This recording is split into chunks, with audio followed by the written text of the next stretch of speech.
Shalom Bapak Ibu, Saudara-saudara, selamat hari Minggu merayakan Natal pertama dan selamat bertemu kembali di YouTube saya, Pendeta Rudolf H. Pasaribu Channel.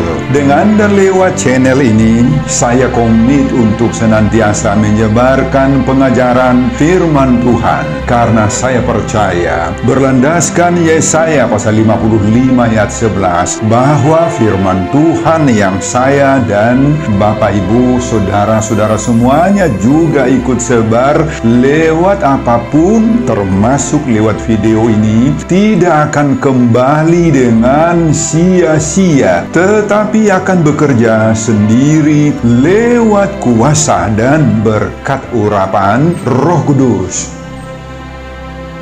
Mari Bapak Ibu dan Saudara-saudara semuanya saya ajak membantu saya menyebarkan pengajaran firman Tuhan, khotbah di perayaan Natal pertama, Minggu 25 Desember 2022, terambil dari kitab Injil Yohanes pasal 1 ayat 1 sampai dengan ayat 14, dan epistel dari Yesaya pasal 9 ayat 1 sampai dengan ayat 6. Diikat oleh topik atau tema firman telah menjadi manusia. Dalam bahasa Batak Toba dituliskan gabe daging mahatai. Saya baca untuk kita, simaklah pembacaan firman Tuhan berikut ini. Judul perikop Yohanes pasal 1 ayat 1 sampai dengan ayat 18 adalah firman yang telah menjadi manusia. Khotbah kita dari ayat 1 sampai dengan ayat 14. Pada mulanya adalah firman. Firman itu bersama-sama dengan Allah, dan firman itu adalah Allah. Ia pada mulanya bersama-sama dengan Allah. Segala sesuatu dijadikan oleh Dia, dan tanpa Dia tidak ada suatu pun yang telah jadi dari segala yang telah dijadikan. Dalam Dia ada hidup, dan hidup itu adalah terang manusia.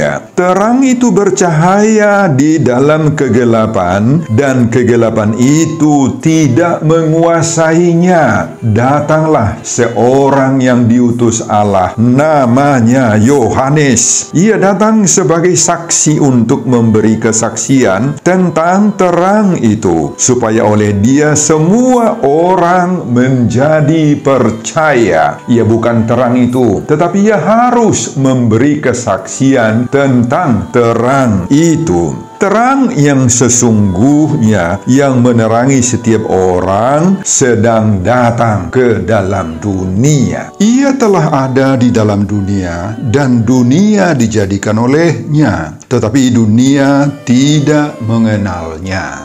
Ia datang kepada milik kepunyaannya, tetapi orang-orang kepunyaannya itu tidak menerimanya. Tetapi semua orang yang menerimanya diberinya kuasa supaya menjadi anak-anak Allah, yaitu mereka yang percaya dalam namanya. Orang-orang yang diperanakkan bukan dari darah atau dari daging, bukan pula secara jasmani oleh keinginan seorang laki-laki, melainkan dari Allah. Firman itu telah menjadi manusia dan diam di antara kita, dan kita telah melihat kemuliaannya, yaitu kemuliaan yang diberikan kepadanya sebagai anak tunggal Bapa, penuh kasih karunia dan kebenaran. Bapak Ibu, Saudara-saudara, demikianlah nats khotbah kita di hari Minggu sekaligus perayaan Natal pertama memperingati kelahiran Tuhan Yesus 25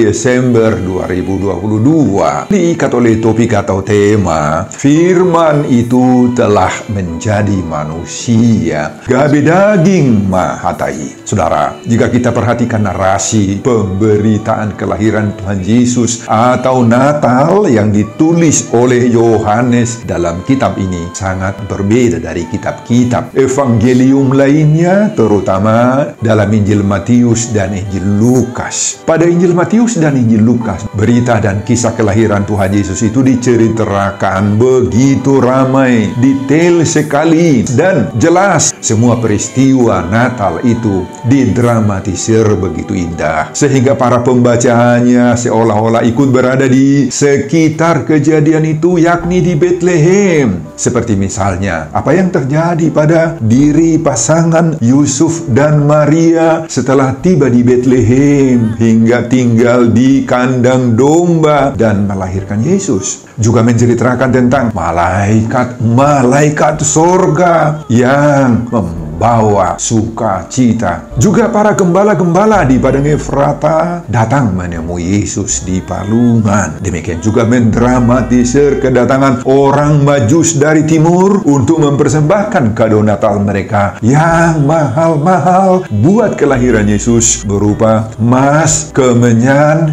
dan mur, dan kejadian-kejadian lain di sekitar kelahiran Yesus. Tetapi pada Injil Yohanes ini, berita kelahiran Yesus begitu sepi, dingin, hening. Tidak ada sedikit pun romantisme Natal. Tetapi Yohanes tiba-tiba mengatakan pada pasal 1 ayat 1, pada mulanya adalah firman. Firman itu bersama-sama dengan Allah, dan firman itu adalah Allah. Dan pada ayat 14, firman itu telah menjadi manusia dan diam di antara kita. Begitu singkat dan filosofis sekali toh. Muncul pertanyaan ya, kenapa begitu sepinya peristiwa Natal dalam Injil Yohanes ini? Kenapa Yohanes memulai kitab Injil ini begitu filosofis sekali? Saudara, Yohanes menuliskan Injil ini sekitar tahun 100 sesudah Masehi dari kota Efesus. Saat itu sudah banyak orang-orang Yunani, orang Romawi, orang Gerika, Helenistis, orang-orang yang pintar, yang selama ini mengikuti pengajaran filsafat duniawi dan beragama kafir, tetapi sekarang sudah mau masuk jadi Kristen di Efesus. Tentu saja hal ini bukan saja suatu hal yang aneh bin ajaib toh, tetapi juga mujizat Tuhan, di mana orang-orang pintar saat itu mau menerima Injil. Itu mujizat. Biasanya orang-orang pintar saat itu sulit sekali percaya kepada Yesus. Mereka tidak akan mudah menerima berita pengajaran Injil. Mereka itu terlalu mengandalkan logika otak berpikir manusiawi. Yohanes menyadari hal ini. Dia sebenarnya bergumul dalam hatinya. Bagaimana ya menyampaikan Injil kepada orang Gerika, kepada orang-orang pintar yang puji Tuhan sudah masuk agama Kristen ini? Bagaimana menjelaskan tentang kedatangan Mesias dari sorga turun ke dalam dunia ini? Bagaimana menjelaskan Allah yang menjadi manusia? Kalau Mesias dijelaskan lahir di kandang domba buat mereka ini. Hal ini tidak masuk akal mereka. Sebab bagi mereka tidak akan mungkin menerima statement yang mengatakan Allah yang menjadi manusia. Nggak mungkin menerima statement ini. Akhirnya Yohanes berkesimpulan, Injil sendiri harus sanggup memasuki alam berpikir semua masyarakat dan menggarami budaya masyarakat manapun, termasuk masyarakat Gerika. Kemudian Yohanes memilih istilah yang sudah populer, yang sudah dikenal luas saat itu bagi orang-orang baik Gerika, non-Gerika, termasuk kepada orang Yahudi. Itulah istilah firman. Dalam bahasa Batak Toba disebut hata, dan bagi orang Yunani, Romawi, Gerika itu dipakai istilah logos. Saudara, inilah kata atau istilah yang dipakai Yohanes untuk menerangkan apa dan siapa Tuhan yang dikenal oleh orang Kristen yang datang dalam diri Yesus Kristus. Makanya pasal 1 ayat 1 Yohanes langsung memproklamasikan pada mulanya adalah firman. Dalam bahasa Batak Toba, dimulanai nunga adong hatai. Dan lanjut pada ayat 14-nya, firman itu telah menjadi manusia dan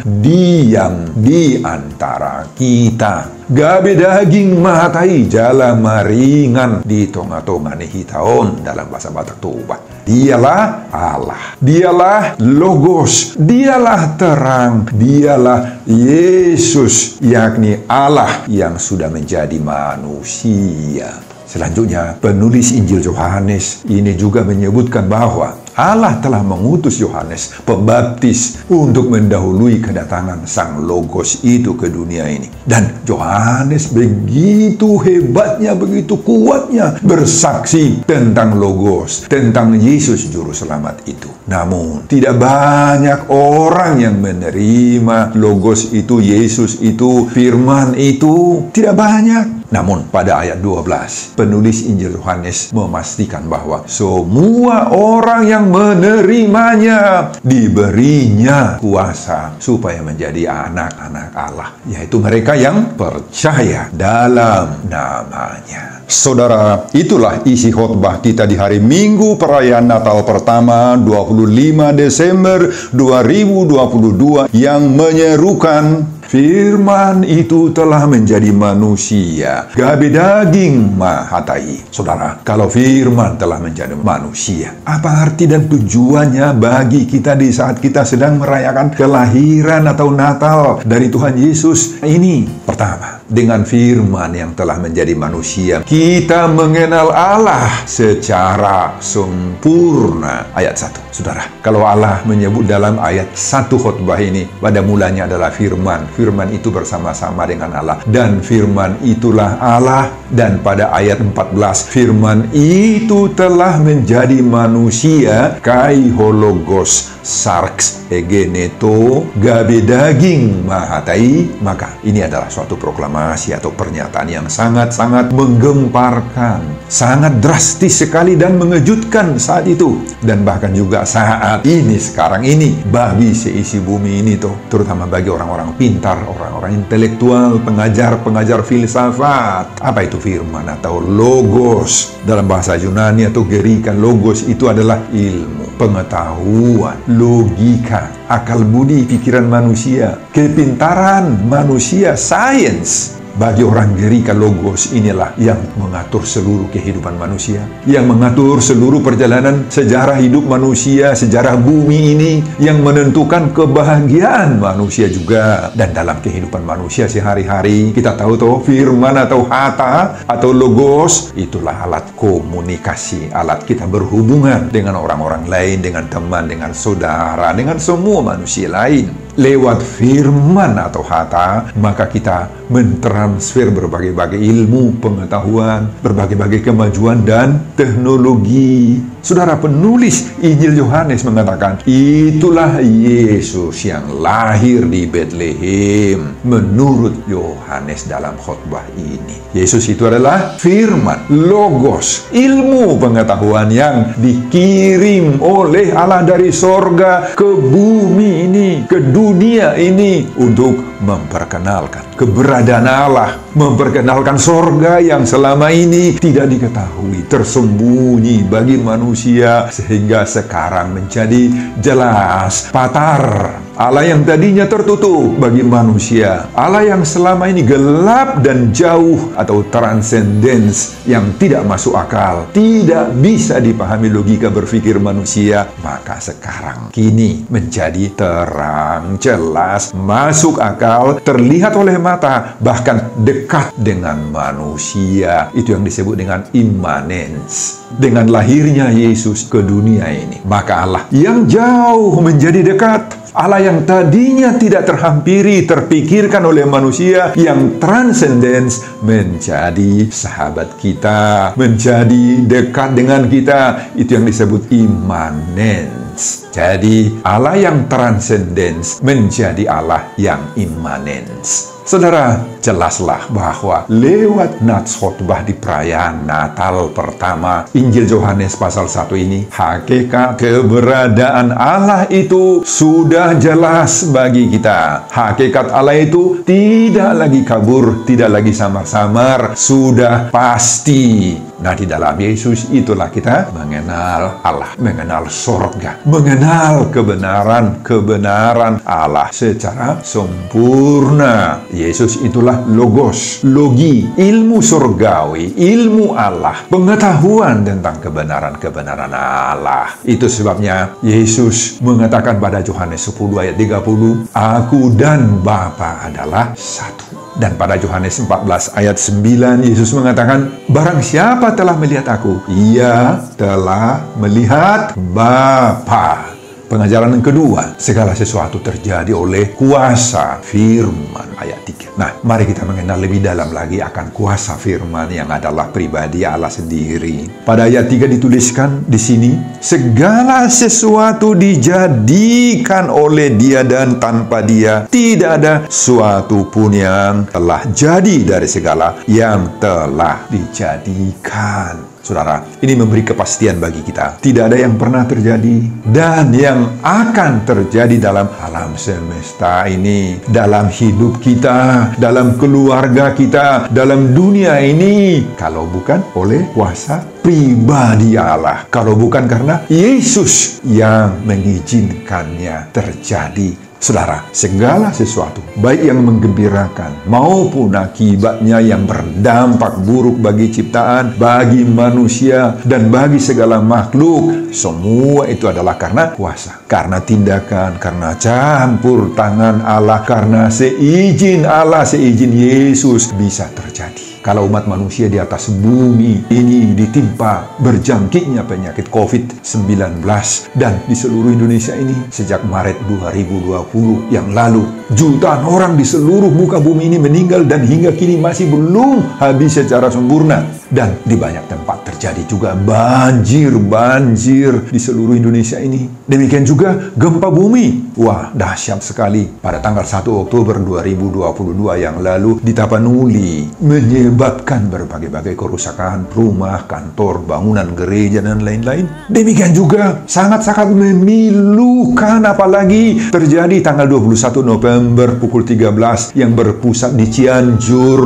Sangat-sangat membuat masyarakat kita menderita di sana. Catatan saya pada saat mempersiapkan khotbah ini, ada 329 meninggal. Dan masih banyak lagi yang hilang, yang tertimbun, yang belum dapat di reruntuhan bangunan-bangunan yang roboh. Ratusan ribu mengungsi dan lain-lain. Bapak, Ibu, dan Saudara-saudara, sekarang oleh khotbah perayaan Natal ini, kita disadarkan bahwa semua peristiwa-peristiwa dalam hidup kita, dalam keluarga kita, dalam negeri kita, dan di muka bumi ini adalah terjadi atas kuasa, atas wewenang dari Tuhan Sang Firman itu sendiri, yakni Yesus Kristus. Nah, karena itu Bapak Ibu, mari kita percayai kuasa firman, yakni pribadi Yesus Kristus yang kita rayakan kelahirannya saat ini, yang mampu menjaga, mampu memelihara kehidupan kita. Mari kita selalu meminta agar Tuhan kiranya menjauhkan, menyisihkan segala bentuk-bentuk malapetaka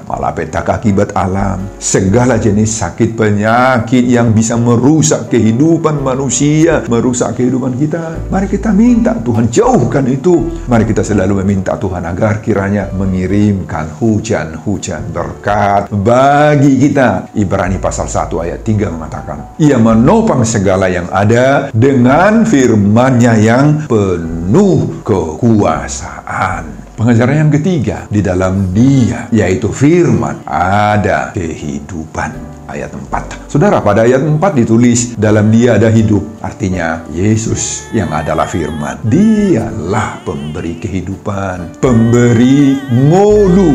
Dohot ngolu-ngolu. Saudara, kata kehidupan yang diterjemahkan dari bahasa Yunani zoe itu artinya kehidupan dalam arti yang luas, dalam berbagai-bagai wujud.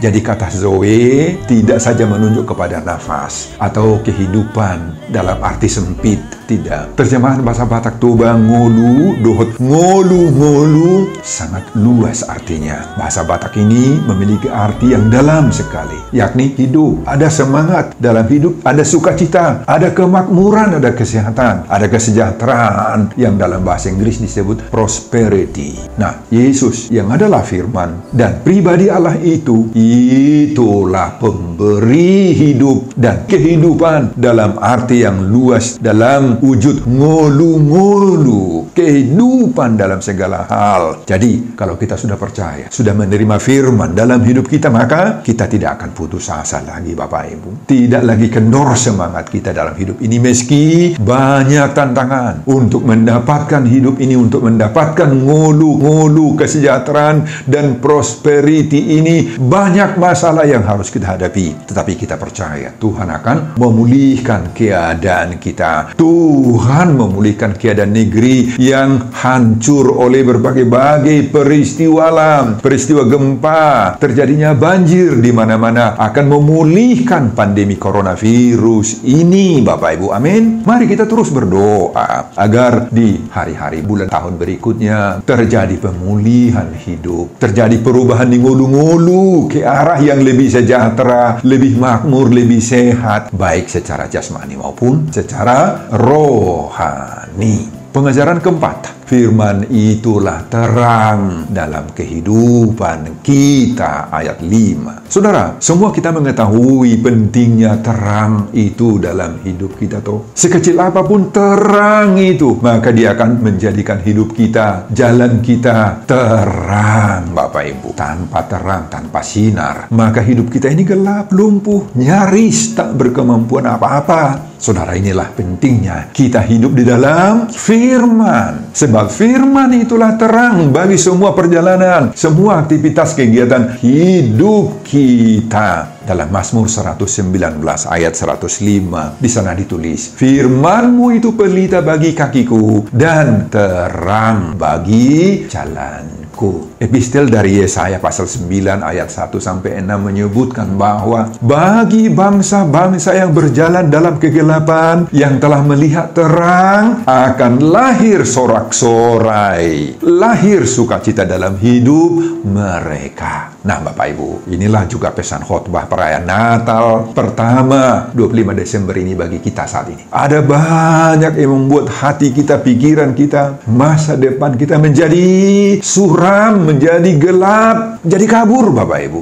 Usaha, sumber-sumber kehidupan kita sepertinya tidak jelas arahnya, mau kemana. Masa depan anak-anak kita juga sepertinya membuat kita, para orang tua ini gelisah, bahkan takut, mau kemana dan akan bagaimana mereka atau anak-anak kita nanti. Ini banyak masalah yang harus kita hadapi. Saudara, mari hidup di dalam terang, di dalam firman, sehingga akan baik, akan teranglah hidup kita, akan teranglah masa depan kita, anak-anak dan keluarga kita pun hidup mereka akan terang, tidak akan gelap lagi. Karena apa? Karena Tuhan bekerja untuk membuat hidup kita ini terang. Tuhan akan bekerja, Bapak Ibu, di dalam semua hal-hal yang membuat kegelapan dalam hidup kita ini. Pengajaran yang kelima, terimalah Dia berdiam, tinggal, berkemah di dalam dirimu. Saudara, pada ayat 14 dikatakan, firman itu telah menjadi manusia dan diam di antara kita. Saudara, kalimat ini sangat penting. Dan diam di antara kita. Tetapi tidak banyak orang yang memperhatikan maknanya. Saya akan ungkap di sini. Dalam bahasa Yunani disebut skenoo, eskenosen,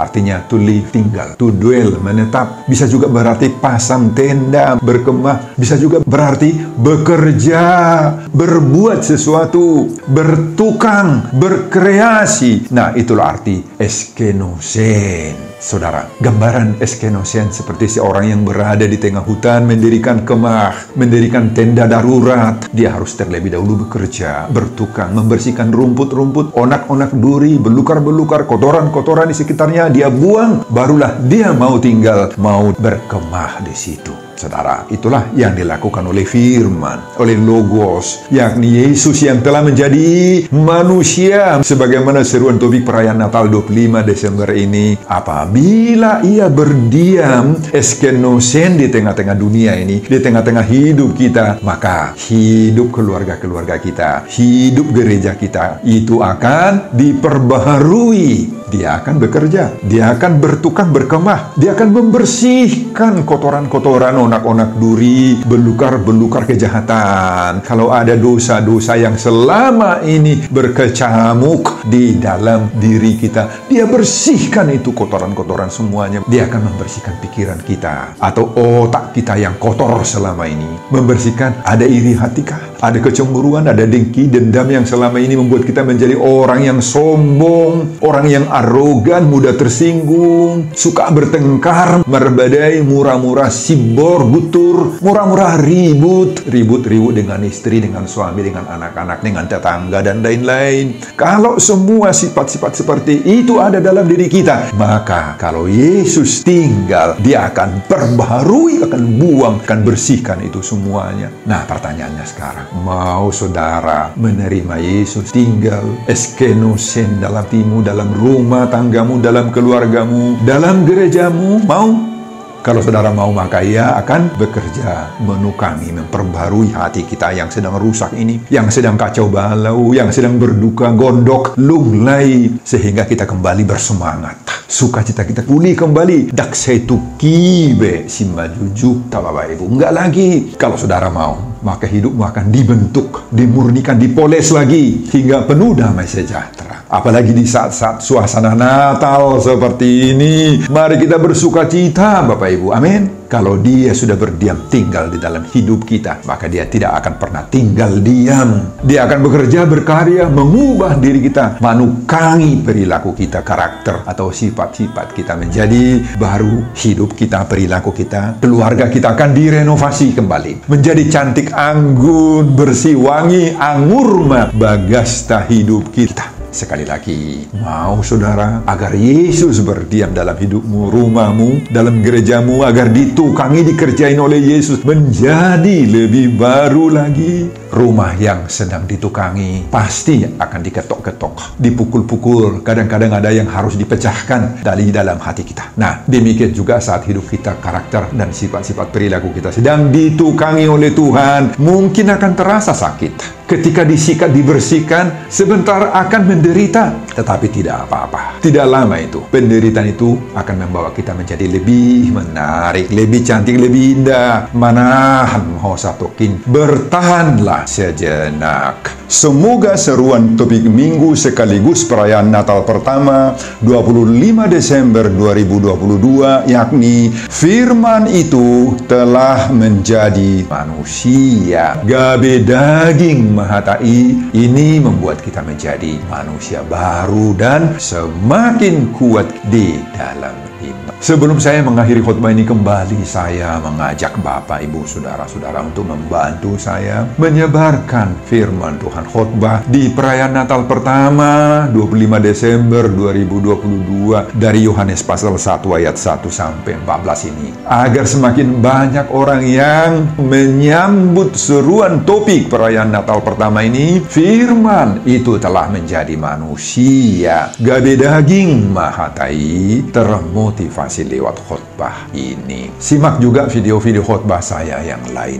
agar Bapak, Ibu, Saudara-saudara memiliki sentuhan pemahaman rohani yang semakin diperkaya. Buka di YouTube saya, Pendeta Rudolf H. Pasaribu Channel. Selamat merayakan Natal pertama, Minggu 25 Desember 2022 bagi kita semuanya. Tuhan Yesus memberkati kita. Salam Horas. Amin.